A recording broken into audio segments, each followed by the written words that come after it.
Hello everyone of class 11th. Now it is the last topic related to the third chapter, that is relative velocity.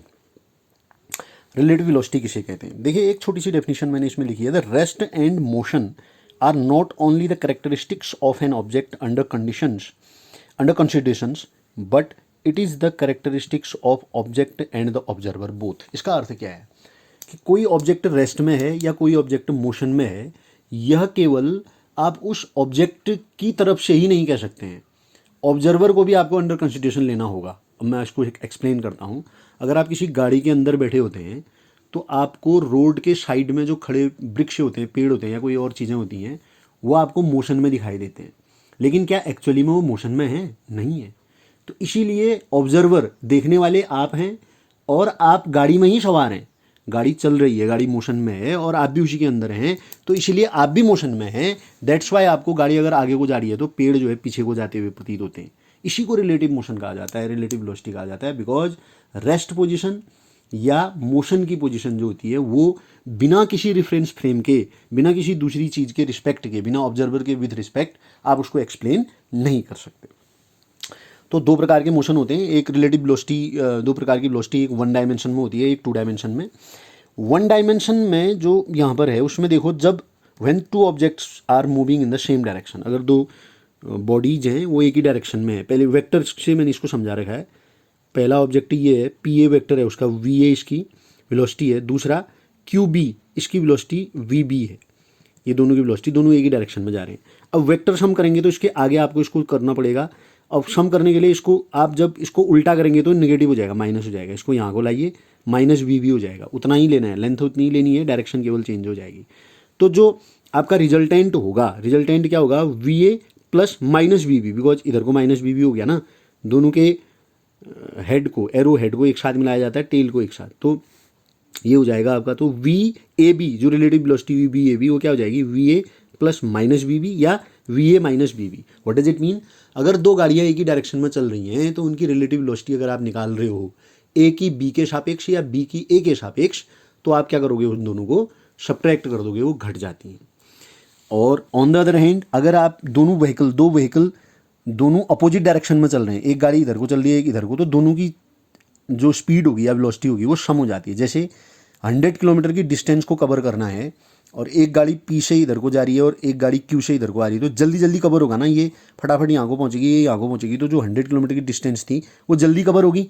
तो that's why क्या होता है, जब opposite direction में दो vehicle run कर रहे होते हैं तो उनकी जो रिलेटिव वेलोसिटी होती है उसको ऐड कर दिया जाता है. दरअसल वेक्टर वाला चैप्टर आपका अभी स्टार्ट नहीं हुआ है, लेकिन पहले ही दे रखा है इसने ये, तो थोड़ा सा आप इसको याद कर लीजिएगा. जब जैसे ही वेक्टर स्टार्ट होगा तो ये फिर कन्फर्मली क्लियरली आपकी समझ में आ जाएगा. अब relative velocity in two dimension है. अगर अब दो डायमेंशन में क्या होगा, एक गाड़ी माना एक इधर को जा रही है इस डायरेक्शन में और एक गाड़ी इधर को जा रही है ना, अब ये एक ही डायरेक्शन में ना अपोजिट डायरेक्शन में, इनके बीच में थीटा एंगल है, ये देखो. तो इनको अगर हम एक साथ कर लें तो इसको parallelogram law of vector addition बोलते हैं. इसमें क्या होता है, एक वेक्टर हमारा ये रहा आपका, ये वेक्टर है आपका माइनस, ये इधर को डायरेक्शन कर दी मैंने. जब दो वेक्टर के टेल एक साथ जुड़े रहते हैं और हेड अलग अलग होते हैं तो उसको ऐड करने के लिए हमारे पास पैरेललोग्राम लॉ होता है, ये ध्यान रखिएगा आप. तो बी वी बी इधर को था तो हमने माइनस वी बी कर दिया इधर को, वेलोसिटी ऑफ बी माइनस हो गया. और एंगल ए जो वेक्टर था ये थीटा एंगल बना रहा था हॉरिजॉन्टल के साथ, इसके साथ ही थीटा एंगल बनाते हुए ये एंगल है. एक पैरेललोग्राम कंप्लीट किया. इस पैरेललोग्राम का जो डायरेक्शन, जो डायगोनल होगा वो इन दोनों की रिलेटिव वेलोसिटी के बराबर होता है. माना ए के साथ, वेक्टर ए के साथ जो वी ए जिसकी वेलोसिटी है, इसके साथ माना रिजल्टेंट जो है वो अल्फा एंगल बना रहा है. अब ये एंगल थीटा है, देखिए ध्यान से देखिएगा, ये एंगल थीटा है. तो टोटल एंगल कितना होता है यहाँ से लेकर के यहाँ तक, एक स्ट्रेट लाइन के एक तरफ बना हुआ एंगल कितना होता है? 180. तो ये अगर थीटा है तो इसके अंदर वाला ये वाला कितना बचेगा? 180 माइनस थीटा. ये लिख रखा है मैंने, 180 माइनस थीटा. अब रिजल्टेंट दो वेक्टर्स के बीच में अगर थीटा एंगल पर झुके हुए हों दोनों, तो उसके रिजल्टेंट का अगर आपको मैग्नीट्यूड निकालना है तो उसके लिए एक फॉर्मूला होता है. अभी तो आप लर्न कर लीजिए, इसको याद कर लीजिए, बाद में एक्सप्लेन करेंगे वेक्टर वाले चैप्टर में. तो वो आर इज इक्वल टू होता है A square plus B square plus 2ab cos theta, ये फॉर्मूला होता है. अब यहाँ पर वी ए बी निकालना है आपने, तो क्या होगा? V A square plus V B square plus 2va V B cos theta. अब उन दोनों के बीच में थीटा कितना बचा? इन दोनों के बीच का एंगल लेंगे ना, वो बचा 180 माइनस थीटा.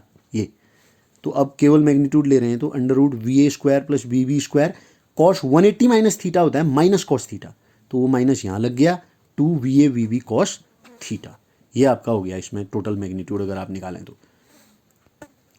अब मैग्नीट्यूड के बाद जो नंबर आता है वो आता है आपका डायरेक्शन का। अब मैंने पहले बताया था आपको, इसमें देखिए कि अगर रिजल्टेंट जो वेक्टर है, जो वेलोसिटी है, उसका और VA वेक्टर के बीच में एंगल अल्फा हो तो इसके लिए फॉर्मूला होता है हमारे पास tan alpha is equal to B sine theta upon A plus B cos theta. तो इसकी वैल्यूज को रख दीजिए। tan alpha is equal to हो जाएगा हमारा B के बदले माइनस BB, माइनस है ना वो, साइन थीटा, थीटा के बदले 180 minus theta, VA plus minus BB का mod cos 180 minus theta. Mod लेंगे तो पॉजिटिव हो जाएगा वो। tan alpha is equal to VB sine theta, sine 180 minus theta बराबर साइन थीटा होता है। VA और VB तो वैसा ही रहा, कॉस 180 माइनस थीटा के बदले हो जाएगा माइनस कॉस थीटा। तो ये हो जाएगा tan alpha is equal to VB sine theta upon VA minus BB cos theta. ये आएगी उसकी डायरेक्शन। अगर आपको अल्फा निकालना है तो अल्फा इज इक्वल टू हो जाएगा tan इनवर्स, अभी मैंने लिखा नहीं था, ये लिख देता हूँ, VB साइन थीटा, बिकॉज अभी इनवर्स फंक्शन आपने पढ़ा नहीं है ना, तब नहीं लिख रहा था मैं इसको, VA minus BB cos theta. तो ये 10 उधर चले जाएगा तो इन्वर्स हो जाता है, तो अल्फा इज इक्वल टू जाएगा tan inverse VB sine theta upon VA minus BB cos theta. ये आपकी रिलेटिव वेलोसिटी है। आई होप आपकी समझ में आया होगा। ये चैप्टर अब कंप्लीट होता है, केवल इसके न्यूमेरिकल्स होंगे, न्यूमेरिकल्स को आप लगाएं, पढ़ें, समझ में ना आने पर आप पूछ सकते हैं।